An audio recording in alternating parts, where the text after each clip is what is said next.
এ একা একটা কাজ করে 12 দিনে, আর এ বি দুজন মিলে কাজটা করে কত দিনে? 9 দিনে। তাহলে বি একা কত দিনে কাজ করবে? তাহলে আমি কি করবো, যে এ প্লাস বি করবো। এ কত দিনে কাজ করছে? এ কাজ করছে 9 দিনে, আর এ করছে ওই একা কাজটা কদিনে? 12 দিনে। এই দুটোর আমি লসাগু করবো। লসাগু করলে কত হচ্ছে? 36।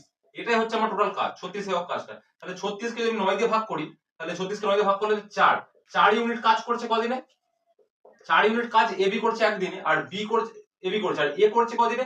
এটা 3 দিয়ে যদি ভাগ করি, তাহলে এই 12 দিয়ে ভাগ করলে কত হচ্ছে? 3।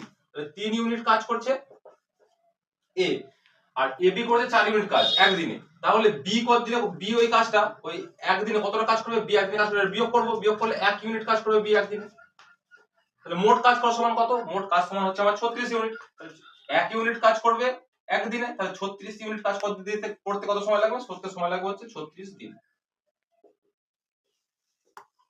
এটা হলো অ্যান্সার, অপশন সি আমার রাইট উত্তর।